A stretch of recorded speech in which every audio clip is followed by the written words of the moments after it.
দিলের মধ্যে গুনার দাগ কাটার কারণে, দিল নষ্ট হওয়ার কারণে আল্লাহ জাহান্নাম দিবে।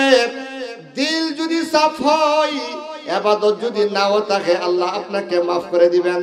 কারণ জাহান্নামের সম্পর্ক হইছে গুনার সাথে, আর দিল সাফের সম্পর্ক হইছে জান্নাতের সাথে। وقال تعالى فالذين آمنوا به وعزروه ونصروه واتبعوا النور الذي أنزل معه أولئك هم المفلحون. وقال تعالى إنا أرسلناك شاهدا ومبشرا ونذيرا لتؤمنوا بالله وتعزروه وتوقروه وتسبحوه بكرة وأصيلا. وقال تعالى وللآخرة خير لك من الأولى ولسوف يعطيك ربك فترضى. وقال تعالى ورفعنا لك ذكرك. وقال تعالى ومن الليل فتهجد به نافلة لك عسى أن يبعثك ربك مقاما محمودا. بارك الله لنا ولكم في القرآن العظيم ونفعنا وإياكم بالآيات والذكر الحكيم. وقال رسول الله صلى الله عليه وسلم أنا سيد ولد آدم يوم القيامة ولا فخر وبيدي لواء الحمد ولا فخر وما من نبي إلا آدم وما من نبي يومئذ آدم سواه إلا تحت لوائي أول مشفع وأول شافع وأول مشفع ولا فخر أو كما قال النبي صلى الله عليه وسلم. الصلاة والسلام عليك أيها النبي. الصلاة والسلام عليك أيها الرسول. الصلاة والسلام عليك يا حبيب الله. الصلاة والسلام عليك يا نبي الله. الصلاة والسلام عليك يا رسول الله. سلام عليك يا شفيع الورى. سلام عليك يا نبي الهدى. سلام عليك يا شافي المذنبين. اللهم ترحم على سيدنا محمد وعلى آل سيدنا محمد كما ترحمت على سيدنا إبراهيم وعلى آل سيدنا إبراهيم إنك حميد مجيد. اللهم تحنن على سيدنا محمد وعلى آل سيدنا محمد كما تحننت على سيدنا إبراهيم وعلى آل سيدنا إبراهيم إنك حميد مجيد. اللهم سلم على سيدنا محمد وعلى آل سيدنا محمد كما سلمت على سيدنا إبراهيم وعلى آل سيدنا إبراهيم إنك حميد مجيد. اللهم صل على سيدنا محمد وعلى آل سيدنا محمد كما صليت على سيدنا إبراهيم وعلى آل سيدنا إبراهيم إنك حميد مجيد. اللهم بارك على سيدنا محمد وعلى آل سيدنا محمد كما باركت على سيدنا إبراهيم وعلى آل سيدنا إبراهيم إنك حميد مجيد. اللهم صل على سيدنا محمد وعلى آله وأصحابه وأزواجه وذريته وأولاده وأمهات المؤمنين وأنصاره وأشياعه وأصحابه وأمته ومحبيه وعلينا معهم أجمعين يا أرحم الراحمين. সম্মানিত উপস্থিত মুসলমান ভাইরা, মাইকের আওয়াজ যতক্ষণ পর্যন্ত যাইতেছে আমি দুই একটা কথা বলবো। আগে আলোচনা বড় বড় আলেমরা আছেন, আমি আপনাদেরকে বলি আমাদের আল্লাহ কয়জন? কথা বলেন। আমাদের নবী কয়জন? আমাদের কোরআন কয়টা? আমাদের শরীয়ত কয়টা? নামাজ আমরা কয় ওয়াক্ত পড়ি? কোন দিকে পড়ি? কিবলা কয়টা? হ্যাঁ, জানাজার নামাজে তাকবীর কয়টা? 4টা। আমরা তো এক নবীর উম্মত, এক আল্লাহর বান্দার বান্দি, এক কোরআনের অনুসারী, এক শরীয়তের অনুসারী, একই নবীর শাফাত দ্বারা আমরা জান্নাতে যাব। আমরা ভাই ভাই, আমরা কি? আমাদের মধ্যে কোনো ব্যবধান নাই। পরিষ্কার কথা ভালো করে শুনেন, সারা জীবন যদি আপনি হজ করেন, দিলের ভিতরে কিনা থাকে যারা পরিমাণ অহংকার থাকে, নবীজি বলছেন লা ইয়াদখুলুল জান্নাতা মান কানা ফি কলবিহি মিসকালা যাররাতিন মিন কিবরিন। যদি তার দিলের মধ্যে কিবির থাকে, আমি ওয়াহাবি সে সুন্নি, আমি এই দল করি সে ওই দল করে, তারে দেখলে বুক রঞ্চিত হয়, চোখকে কেচারা সালাম দেয় না, আর চলে দিলের মধ্যে কিনা রাখে, বিদ্বেষ রাখে। আল্লাহ রাসূল বলেন মক্কা মদিনা গিয়ে ঠাকুর দিয়া কল্লা ফাটাইতে পারবা, কিন্তু তোমার দিল সাফ হবে না। দিল সাফ করা অনেক কঠিন। দিল সাফ করা, পোশাক সাদা পোশাক পরে ফাগরি পরে আতর দিয়া বুড় ফেরা লওয়া সহজ, দিল সাফ করা কঠিন। আল্লাহ রাসূল দুনিয়াতে আসছেন দুনিয়ার সমস্ত মানুষদেরকে শিরকের গান্দাগি থেকে, কুফরের ময়লা থেকে, দিনের হসদ দূর করে, দিল সাফ করে কাটি মানুষ বানানোর জন্য। আমরা হচ্ছে সেই নবীর উম্মত, যে নবী কোনদিন কোন কাফিরকে গালি দেয় নাই, যে নবী কোনদিন কোন প্রতিশোধ গ্রহণ করে নাই, যে নবী কোনদিন কোন মানুষের আত্মসাৎ করে নাই। আমরা সেই নবীর উম্মত। মসজিদের ভিতরে যতক্ষণ থাকি আমাদের আমল ভালো, মসজিদ থেকে বাইর হওয়ার পরে আবার দিল গান্দা হয়ে যায়। নাউজুবিল্লাহ বলেন। ওয়াজ তো সারা জীবন শুনতেছেন, আমরা এগুলো কইতেছি, কিন্তু পরিবর্তন নাই। দিল সাফ করতে হবে। কি করতে হবে? দিল সাফ করতে হবে। দিল যদি সাফ না হয়, আপনার কোনো ইবাদত কাজে আসবে না। এক্সাম্পল, এটার তলার মাঝে সেনা আছে, গরুর সেনা বা মানুষের ফসরা, মধু তৈতে পারবেন, দুধ তৈতে পারবেন, শরবত তৈতে পারবেন, ওষুধ তৈতে পারবেন, পানি তৈতে পারবেন। কেন?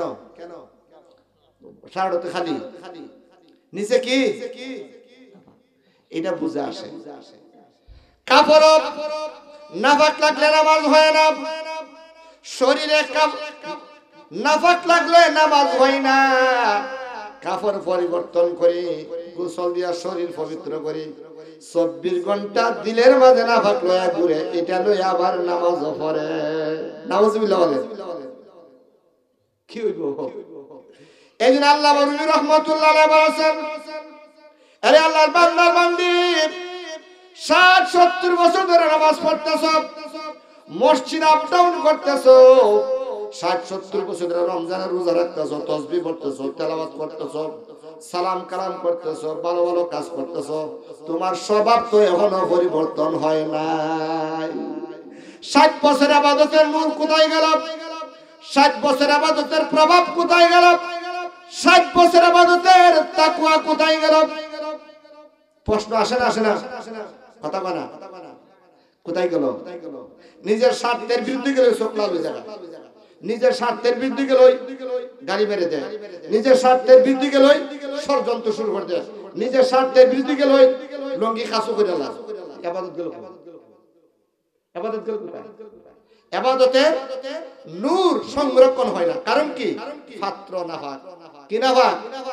পাত্র নাফাক। ওজোর জায়গা তো আছে, 5 লিটারি বোতল হগল তো ঢুকাইছে একসাথে, কাজ লাগবে নি?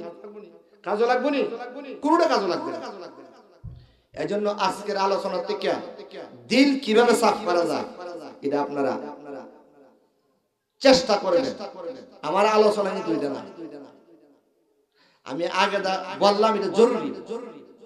দিল যদি আপনার সাফ না হয়, আর নামাজি মানুষে বলবে, জাহির মানুষে দেখে, পাগড়ি মানুষের নজর বাসে, জুব্বা মানুষের নজর বাসে, রুকু সেজদা মানুষের নজর বাসে, মসজিদে আপ ডাউন মানুষের নজর বাসে, হজ গেলে মানুষের নজর বাসে, দিল কিন্তু কারো নজর বাসে না। দিল কার নজরে বাসে? আল্লাহর নজরে। কার নজরে? এই জন্য আল্লাহ রাসূল মুসলিম শরীফের হাদিসের মধ্যে বলছেন, দিল সাফ করো, দিল সাফ করো। দিল যদি সাফ হয়, ইবাদত যদি কম হয়, নামাজ যদি হয়, জাহান্নামে যাওয়া লাগতো না। কারণ জাহান্নামে যাওয়ার কোন কারণে? দিল গন্ধ হওয়ার কারণে। দিলের মধ্যে গুনার দাগ কাটার কারণে, দিল নষ্ট হওয়ার কারণে আল্লাহ জাহান্নামে দিবে। দিল যদি সাফ হয়, ইবাদত যদি নাও থাকে, আল্লাহ আপনাকে মাফ করে দিবেন। কারণ জাহান্নামের সম্পর্ক হইছে গুনার সাথে, আর দিল সাফের সম্পর্ক হইছে জান্নাতের সাথে। দিল সাফ করার দরকার আছে না নাই? সম্মানিত হাজিরিন, আমার বিষয়বস্তু দিছে এমন এক বিষয়, যে বিষয়ের আমারও যোগ্যতা নাই, যারা আমার সম্পর্কে জানে আমি একবার নালায়েক, অদম, অযোগ্য, বদামালি, বদাখলকি। এটা গভীর একটা বিষয়। শানে রাসূল, শানে রাসূল পৃথিবীতে কে বলে? 1000 বার বসুয়াম দেহন যে বস্ক গুলাব, 1000 বার বসুয়াম দেহন যে বস্ক গুলাব, হুনু যে নামে তো গুফতম কামালে বে আদবি, হুনু যে নামে তো গুফতম কামালে বে আদবি। শাইরা বলেন, হেরে হাবিবের উম্মতেরা, হাবিবের মান মর্যাদা গুণগান করবা, কি দিয়া করবা? তোমার জবান তো নাফাক, তোমার 3.5 হাত বডি নাফাক, এমন সত্তার গুণগান করবা। জবান যদি তুমি জাফরান দিয়া দৌত করো, আতর গোলাপ দিয়া দৌত করো, এরপর তোমার জন্য বেয়াদবি হয়ে যাবে। কত শান আল্লাহ রাসূলের, কত মান, কত শান আল্লাহ দিছে, কত মান দিছেন এই জবান দিয়া। এই ইলম দিয়া, এই আমল দিয়া আমাদের নবীজির শান গাওয়া সাজে না, মানাই না, বেয়াদবি। প্রশ্ন করতে পারেন, হুজুর আমরা তো দিকে আপনারা আলোচনা করেন, উলামায়ে কেরাম আলোচনা করেন, বেয়াদবি যদি হয়ে যায় কেন আলোচনা করেন? কিতার মধ্যে আমাদের আকাবিরা লিখছেন, আরে আমার মায়ার উম্মতেরা, হাবিবের উম্মতেরা, উলামায়ে কেরাম যে আলোচনা করেন একটা আশা একটা ভরসা নিয়া, ময়দানে হাসরে যখন কোনো উপায় থাকবে না, সূর্য মাথার আধা উপরে চলে আসবে, 70 গুণ পাওয়ার বাড়ায় দেওয়া হবে, একটানা 50,000 বছর দাঁড়ায় থাকতে হবে। ওই দিন যেন আমরা দাঁড়ায় বলতে পারি, আল্লাহর হাবিব গো, আমরা নাফাক জবান দিয়ে আপনার গুণগান করছি, দয়া করে আমাদেরকে আপনি শাফাত করেন। সুবহানাল্লাহ বলেন। এই জন্য আলোচনা করি, আর নাহলে টুট নারাইবার অর্ডার নাই। আল্লাহর হাবিবের আল্লাহ এত শান আর এত মান আর এত মর্যাদা আল্লাহ দিবেন, আমাদের নাফাক জবান দিয়া সাজে না। সম্মানিত হাজিরিন,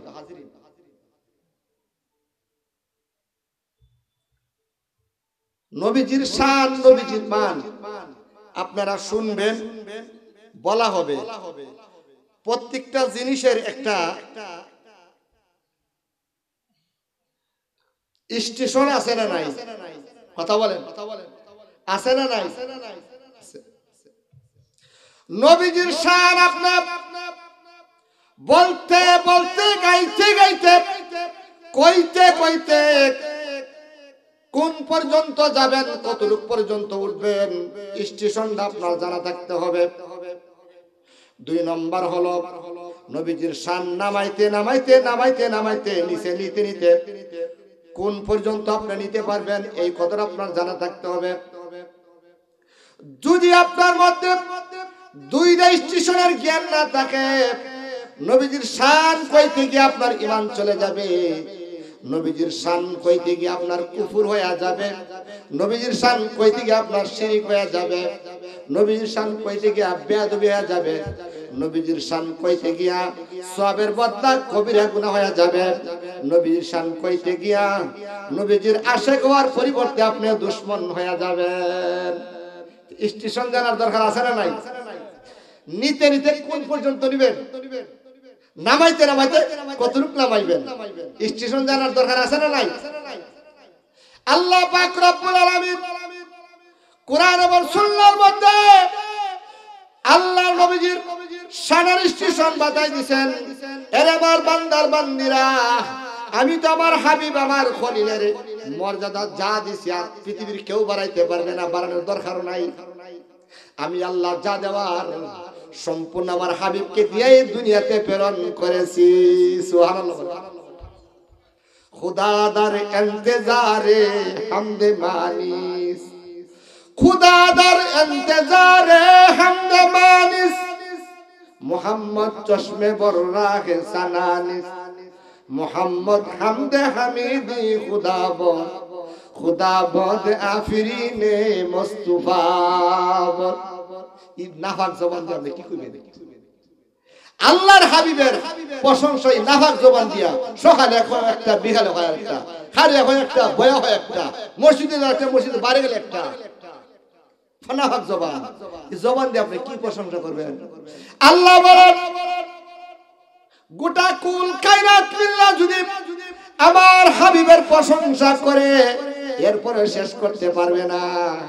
আমি আল্লাহ আমার হাবিবকে এমন সম্মান, এমন মান, এমন মর্যাদা, এমন ইজ্জত আমি আল্লাহ তাকে দান করেছি, গোটা দুনিয়ার মানুষ যদি বয়কট করে কোনো সমস্যা নাই।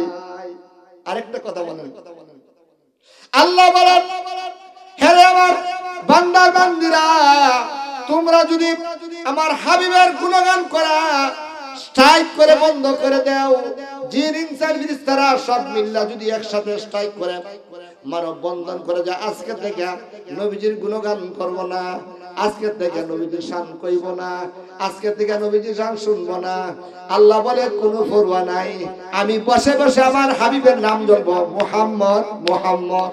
সুবহানাল্লাহ। কেউ দরকার নাই।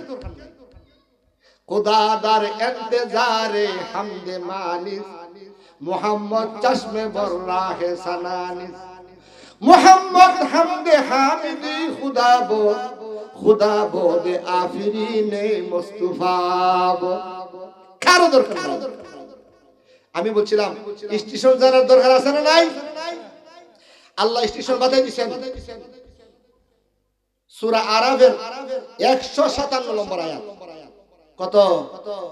সূরা আরাফের ফাল্লাযীনা আমানু বিহি ওয়াজ্জারুহু ওয়া নাসারুহু ওয়াত্তাবাউন নূরাল্লাযী উনজিলা মা'হু উলাইকা হুমুল মুফলিহুন। আমি আয়াত পড়ছি অনেক, এই আয়াতের তাফসীর করলে কয়েক ঘন্টা যাওয়ার কথা। গোটা দুনিয়াতে মুসলমানরা নির্যাতিত, নিপীড়িত, লাঞ্ছিত, অপদস্থ, বঞ্চিত, গোটা দুনিয়াতে মার খাইতেছে। শিশু বাচ্চারা মারা যাইতেছে, নারীরা মারা যাইতেছে, যুবকদেরকে মারতেছে, বৃদ্ধদেরকে মারতেছে। গোটা দুনিয়াতে মুসলমানরা নির্যাতিত।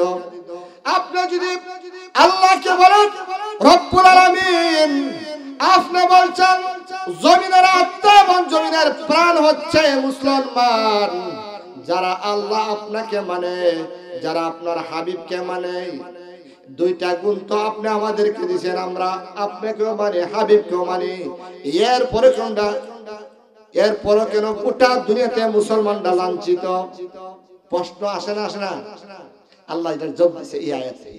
আল্লাহ বলেন, হে আমার বান্দার বান্দিরা, প্রশ্ন কিন্তু ঠিক আছে। আমি একটা প্রেসক্রিপশন দিতেছি, একটা নস্কা দিতেছি। যদি তোমরা নস্কাটা গ্রহণ করতে পারো এবং মানতে পারো, যদি আমার প্রেসক্রিপশন তোমরা গ্রহণ করতে পারো এবং ডোজগুলাকে সঠিকভাবে প্রয়োগ করতে পারো, আল্লাহ বলেন আবার গোটা দুনিয়ার ক্ষমতা তোমাদের হাতে দিয়ে দিব। সুবহানাল্লাহ বলেন। নস্কাটা কি? এই জায়গা দিছি, ফাল্লাযীনা আমানু বিহি ওয়াজ্জারুহু ওয়া নাসারুহু ওয়াত্তাবাউন নূরাল্লাযী উনজিলা মা'হু উলাইকা হুমুল মুফলিহুন। আল্লাহ পাক বলেন, আমার বান্দার বান্দিরা, আমার হাবিবের প্রতি অন্তরের অন্তঃস্থল থেকে ঈমান গ্রহণ করো। সুবহানাল্লাহ বলেন। আমরা তো ঈমানদার হই, তা আপনি ঈমানদার, তাহলে আল্লাহ কইবেন আমার হাবিবের কদমে লুটায়া পড়ো, আমার হাবিবের কাছে চলে আসো, আমার হাবিবের আদর্শকে তোমরা গ্রহণ করো, আমার হাবিবের কোরআনকে তোমরা গ্রহণ করো, আমার হাবিবের সুন্নাহকে গ্রহণ করো। তোমাদের পূর্ণ জীবনটাকে হাবিবের ধর্মের সামনে, হাবিবের শরীয়তের সামনে, হাবিবের কোরআনের সামনে, হাবিবের আদর্শের সামনে, হাবিবের তরিকার সামনে, হাবিবের আমলের সামনে বিলীন করে দাও। সুবহানাল্লাহ বলেন। আমরা আসিনি, আসিনি। আমার স্বার্থের বিরুদ্ধে গেলে ফলামুটি লয়া লাগছে খেলা মারামারি, আর একদিক দিয়ে আপনার ভিডিও করে সেরতেছে কার্টুন দিয়ে লাগিয়েছে গা, কার্টুন দিয়ে লাগিয়ে গেছে খেলা। এরা কারা? হাবিবের উম্মত না? হাবিবের উম্মত না? আল্লাহ পাক বলেন, আমার বাংলার বান্দিরা, আমার হাবিবের পরিমাণ নিয়ে আসো। আমার হাবিবকে গোটা জীবনে ইমানের মাপকাঠি বানাও, গোটা জীবনে আখলাকের মাপকাঠি বানাও, গোটা জীবনে চরিত্রের মাপকাঠি বানাও, গোটা জীবনে আমলের মাপকাঠি বানাও, গোটা জীবনে আদর্শের মাপকাঠি বানাও। আমার হাবিবকে পাতা থেকে নিয়ে পাও পর্যন্ত, পা থেকে নিয়ে মাথা পর্যন্ত, সকাল থেকে নিয়ে বিকাল পর্যন্ত, ঘর থেকে নিয়ে সংসদ পর্যন্ত, সংসদ থেকে নিয়ে টয়লেট পর্যন্ত, সর্বক্ষেত্রে আমার হাবিবের আদর্শকে তোমরা গ্রহণ করো। সুবহানাল্লাহ বলেন। আসেনি আমাদের মধ্যে? যদি আসে আর তাহে তুমি ক্ষমতা থাকার কথা সারা দুনিয়াতে মুসলমানরা সরদারি করবে, মুসলমানরা নেতৃত্ব দিবে। একসময় সাহাবায়ে কেরামের সংখ্যা ছিল কম, কিন্তু নেতৃত্ব দিয়েছেন গোটা দুনিয়াতে। ফিলিস্তিন বিজয় হয়ে গেছে। ওমর রাদিয়াল্লাহু তাআলা আনহু নাম শোনার সঙ্গে সঙ্গে ইহুদি খ্রিস্টানরা ফিলিস্তিন সাইরা পলায়ন করেছে। বলছে আমরা তো তার ভবিষ্যৎবাণী শুনছি তৌরাতের মধ্যে, ইনজিলের মধ্যে। ওমরের সাথে যুদ্ধের প্রয়োজন নাই, ওমর রে এমনি সাইরা চলে গেলাম, তোমরা ফিলিস্তিন দখল করো। সুবহানাল্লাহ বলেন। হেরাও মুসলমান, আমরাও মুসলমান। আমারই মন্দ কি? আমার স্বার্থের বিরুদ্ধে গেলে দেখবেন ষড়যন্ত্র শুরু করে দিচ্ছে। কোন ইসলাম? ফাল্লাযিনা আমানু বিহি ওয়াজ্জারুহু।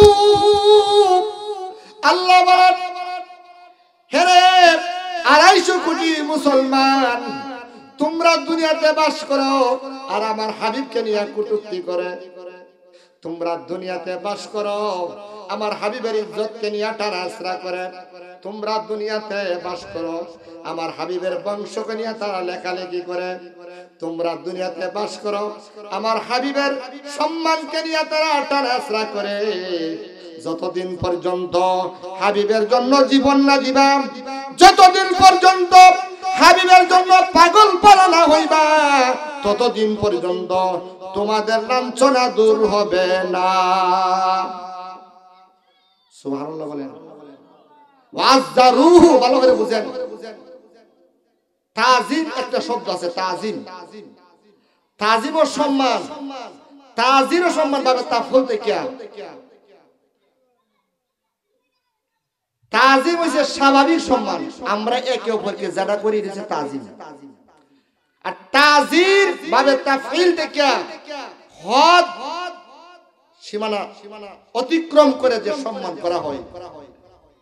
প্রশ্ন হইতে পারে কিভাবে সম্মান করব? আল্লাহর নবীজির সম্মানের বেলা কোনো হদ থাকবে না, কোনো সীমানা থাকবে না। পিতামাতার সম্মানের বেলা সীমানা থাকতে পারে, হদ থাকতে পারে, গণ্ডি থাকতে পারে। উস্তাদের সম্মানের বেলা গণ্ডি থাকতে পারে, সীমানা থাকতে পারে। শায়েখের সম্মানের বেলা সীমানা থাকতে পারে। বড়র গুণগান কর সম্মান সীমানা থাকতে পারে।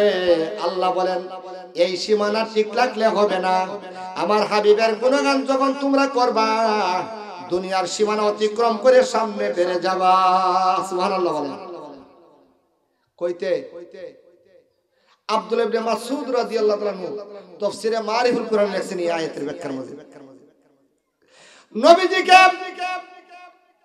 গোটা দুনিয়ার মধ্যে আল্লাহর পরে সবচেয়ে বেশি শ্রদ্ধা করতে হবে, সম্মান করতে হবে। কিভাবে সম্মান শ্রদ্ধা করবেন? আমাদের কলিজার টুকরা হাবিবকে নিয়ে ফেসবুকের মধ্যে লেখালেখি করে, ইন্টারনেটের মধ্যে লেখালেখি করে, হাবিবের ইজ্জত সম্মানকে নিয়ে তারা টানাছড়া করে। তার প্রতিশোধ যদি নেওয়া হয়, আমাদের দেশের দামাল এবং কামাল ছেলেদেরকে ফাঁসি দেওয়া হয়। নাউজুবিল্লাহ বলেন। ফাঁসি দিছেনি? কথা কয় না। ব্লগার রাজীবদেরকে মারছেন, নবীজির শানে বেয়াদবি করছেন না? তারে যে 5 জন মুজাহিদে মারছেন, এদেরকে আপনার নাটক বানায়া ফাঁসি দিছে। কি বানায় ফাঁসি দিছে? নাটক বানায়া। এগুলার জন্য আযাব আইছে। একদিক দিয়া 95% মুসলমানের দেশ, অন্যদিকে নবীর দুশমন, মুসলমানের দুশমন। তারে মারার পরে একজনের বদলা 5 জনকে ফাঁসি দিছে। বিপদ আইছে না? আইছে না?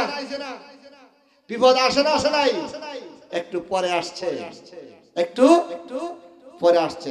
প্লান্টিক শর্ত সবসময় হয় না, এই খেলার সময় আইছে। আল্লাহ বলেন আমার বাংলার বান্দিরা, আল্লাহর নবীকে আমার হাবিবকে তোমরা সম্মান করবা। নবীর সম্মান করতে গিয়ে শুধু একটা কাজ থেকে বিরত থাকবা, শুধু আল্লাহ বলবা না, নবীরে আল্লাহ বানায়ও না। এছাড়া নবীর সম্মান করতে করতে তোমার জীবন শেষ করিয়া দাও, এরপর নবীর সম্মান আদায় হবে না। খালি আল্লাহ বানায়ও না, আল্লাহ আল্লাহর স্থানে নিয়ে যায় না, আমার স্থানে নিয়ে আইসো না আল্লাহ বলেন। এছাড়া তুমি তোমার জীবন দিয়ে দাও নবীর গুণগান করতে করতে, নবীর সম্মান করতে করতে, নবীর ইজ্জত দিতে দিতে জীবন দিয়ে দাও, এরপরে কম হবে। কি হবে? কম হবে।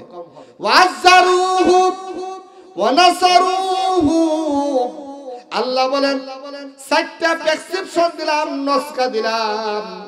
মুসলমানেরা যদি তোমরা মানতে পারো, আদায় করতে পারো, পালন করতে পারো এবং এর উপরে থাকতে পারো, আল্লাহ পাক বলেন আমি ওয়াদা দিলাম গোটা দুনিয়ার রাজত্ব মুসলমানদের কাছে চলে আসবে। কিন্তু কাজ তো চালিয়ে যেতে হবে। ওয়া নাসারুহু, আল্লাহ নবীজিকে সাহায্য করো। নবীজি আসেনি, ভাত খাওয়াইবেন, কথা কয় না, নবীজিরে ভাত খাওয়াইবেন, পোশাক দিবেন, মিষ্টি খাওয়াইবেন, দুধ খাওয়াইবেন, কলা খাওয়াইবেন, কি করবেন? লয়ে ঘুরবেন। নবীজি আছে। আল্লাহ বলেন ওয়া নাসারুহু, হে আমার বান্দার বান্দিরা, আমার হাবিবকে তোমরা সাহায্য করো। সাহায্য করতে গিয়া যদি জীবন দিতে হয়, জীবন বিলীন করে দাও। আমার হাবিবকে সাহায্য করতে গিয়া যদি সন্তান দিতে হয়, সন্তানদেরকে কুরবান করে দাও। আমার হাবিবকে সাহায্য করতে গিয়া যদি সম্পদ দিতে হয়, সম্পদ দিয়া দাও। আমার হাবিবকে সাহায্য করতে গিয়া যদি শ্রম দিতে হয়, শ্রম দিয়া দাও। আমার হাবিবকে সাহায্য করতে গিয়া যদি রাষ্ট্রের বিরোধিতা করতে হয়, রাষ্ট্রের বিরুদ্ধে করবা। যদি নেতাদের বিরুদ্ধে যাইতে হয়, যাইতে হবে, নেতার বিরোধিতা করতে হবে, এরপর নবীজিকে সাহায্য করতে হবে। আল্লাহ বলেন যদি তোমরা এইভাবে সাহায্য করতে পারো, আমি আল্লাহ ওয়াদা দিলাম গোটা দুনিয়ার ক্ষমতা তোমাদের কাছে চলে আসবে। সুবহানাল্লাহ বলেন। নবীজির সাহায্য কিভাবে করবেন? নবীজির সাহায্য হইছে নবীজির কোরআন প্রতিষ্ঠা করা। কি করা? জমিনে নবীজির কোরআন প্রতিষ্ঠিত করা। কোরআন দ্বারা রাষ্ট্র চলবে, কোরআন দ্বারা দেশ চলবে, কোরআন দ্বারা বিচার চলবে, কোরআন দ্বারা মুসলমানদের সমস্ত কার্যকলাপ সম্পন্ন হবে। গণতন্ত্রের মাধ্যমে হবে না, গণতন্ত্রের সুরত দিয়ে হবে না, গণতন্ত্রের পদ্ধতি দিয়ে হবে না। আল্লাহর নবীজি যেইভাবে কোরআন বাস্তবায়ন করছেন, সাহাবায়ে কেরাম যেইভাবে কোরআন বাস্তবায়ন করছেন, কোরআনী রাষ্ট্র কায়েম করেছেন, সেইভাবে কাজ করতে হবে। সাহাবায়ে কেরামের পদাঙ্ক অনুসরণ করে আফগানিস্তান যেইভাবে রাষ্ট্র পরিচালনা করতেছে, আমাদেরকে করতে হবে। এই কাজটা করার জন্য কে কে রাজি আছেন? আমি একটু হাত দেখতে চাই। নারায়ে তাকবীর, দ্বীন ইসলাম। মুখটা কইলে হবে না, কাজ করতে হবে। কইতে শতকরা 2% মুসলমানের বাচ্চা কোরআন শরীফ পড়তে পারে না। এটা আরেক বয়ান। কোরআনের 5টা হক আছে, কয়টা হক? সারা জীবন শুনছেন আল্লাহ রাসূল ময়দানে হাসরে শাফাত করবে। 6 পৃষ্ঠা লিখে নাম শাফাতের জন্য, আপনাদেরকে শোনানোর জন্য। কিন্তু কাকে শাফাত করবে, কে শাফাতের উপযোগ্য হবে, এই কথাটা আমাদেরকে বুঝতে হবে। সূরা ফুরকানের 30 নম্বর আয়াতের মধ্যে আল্লাহ জানাই দিয়েছেন, রে হাবিবের উম্মতেরা, শুধু সারা জীবন এক কানে শুনতে শুনতে কান বাড়ি করছো, নবীজি শাফাত করবে। আর একটা কথা তোমরা জানোনি, নবীজি 5 গ্রুপ মানুষের বিরুদ্ধে মামলা করবে ময়দান হাসরে। নবীজির সাথে মামলা পাওয়ার মতন কোন ব্যক্তি দুনিয়াতে আসেনি। আসেনি? মামলা তো হইব, কোরআনের কথা। وقال الرسول يا رب إن قوم اتخذوا هذا القرآن مهجورا। هجمر الله، هجمر مالك، هجمر خالق، هجمر رزاق، هجمر পালন করতাম। যেই কোরআনের জন্য তায়েফের ময়দানে রক্ত ঝরাইলাম, যেই কোরআনের জন্য উহুদের ময়দানে দান মুবারক শহীদ করলাম, যেই কোরআনের জন্য হুনাইনের ময়দানে মাথা ফাটাইলাম, যেই কোরআনের জন্য আল্লাহ পাক রব্বুল আলামিনের রাস্তায় 4টা সন্তান বিলীন করে দিলাম, যেই কোরআনের জন্য আমার কলিজার টুকরা 2 জন নাতিকে বিলীন করে দিলাম, এই কোরআন তো আমার উম্মতেরা পড়ে নাই। কোরআন পড়ার দরকার আছে না নাই? কি বলেন? কোরআনে পাক পড়ার দরকার আছে না নাই? কেমনে করবো? মাদ্রাসা বন্ধ কর। মাদ্রাসা বাড়তে বাড়তে ব্যাংক সাপ বালা হয়ে গেছে। নাউজুবিল্লাহ বলেন। মাদ্রাসা বাড়তে বাড়তে ব্যাংক সাপ বালা হয়ে গেছে না? মাদ্রাসা দরকার, কথা কয় না। সকালবেলা হইলে ব্যাগ পিছনে থাকে, আর বাচ্চারা ছেলে মেয়ে ছোট বড় 3 বছরের বাচ্চা 5 পড়তে যা, ইংলিশ পড়তো। ইংলিশ কত দামি ভাষা হয়েছে ইংরেজি, কথা কইতে পারে না, 5 যা 5 কিন্তু কোরআন পড়ার কথা খেয়াল নাই। মা বাপ হতে না যেখানে হুজুর ইংলিশ পড়াইতেছে, ইংলিশ মিডিয়ামে কেজি স্কুলে কিন্ডারগার্টেনে পড়াইতেছে। নাউজুবিল্লাহ বলেন। কয় প্রকার মানুষের বিরুদ্ধে মামলা হবে? 5 প্রকার। কত প্রকার? মামলা করবে কে? আল্লাহ রাসূলের। এই মামলা কেউ পাইতে পারবো? কোন উকিল আছে? কোন ব্যারিস্টার আছে? কোন সচিব আছে? এটা আমরা রাষ্ট্রের মতন পাইছে। ফোন দিয়ে কইতে আমার দলের রে সাইরা দে, টেলার নাম বাবুজি, টেলার নাম ওই টেলা আরাম হইছে। আল্লাহ যেন কোনদিন রাখে টেলাটা। আপনার কি কোন টেলা থাকতো না? থাকতো না? কথা কয় না। وقال الرسول يا رب إن قوم اتخذوا هذا القرآن مهجورا। যারা কোরআন পড়ে নাই তাদের বিরুদ্ধে আল্লাহ রাসূল মামলা করবেন। যারা কোরআন বুঝে নাই তাদের বিরুদ্ধে মামলা করবেন। যারা কোরআন অনুযায়ী আমল করে নাই তাদের বিরুদ্ধে মামলা হবে। যারা কোরআনের প্রচার প্রসার করে নাই তাদের বিরুদ্ধে মামলা হবে। যারা কোরআনের রাষ্ট্র বাস্তবায়ন হওয়ার জন্য যেই সমস্ত প্রক্রিয়া দরকার ওই সমস্ত প্রক্রিয়াগুলো প্রতিষ্ঠিত করে নাই এবং যারা করছে তাদেরকে সমর্থন করে নাই জানমাল দিয়া, আল্লাহ রাসূল এই 5 প্রকার মানুষের বিরুদ্ধে মামলা করবেন। সারা জীবন খালি শুনছেন শাফাত করব, শাফাত করব, শাফাত করব, কুলো কইরা নিয়ে হাউজে কাছে পানি খাওয়াইয়া একটা জান্নাতের শর্ত আছে দিলাইব। মামলা দে করবে? মামলা করতে রাজি কে কে আছেন? রাজি আছেন হাত উঠান। নবীজির মামলা করবেন আপনি, রাজি কে আছেন হাত উঠান? একজনও নাই। একজন হাত উঠাইছে না বুঝছি কিছু হইতে পারে, আমরা 3 করে নাই। তাহলে নবীজির মামলা করবেন? বলেন না। নবীজির মামলা তো করবেন না। মামলাতে যদি না পড়তে হয় সমাজে মাদ্রাসা প্রতিষ্ঠা করতে হবে। মাদ্রাসা প্রতিষ্ঠিত করতে গিয়া জান মাল লজিং যা কিছু দরকার সব দিতে হবে।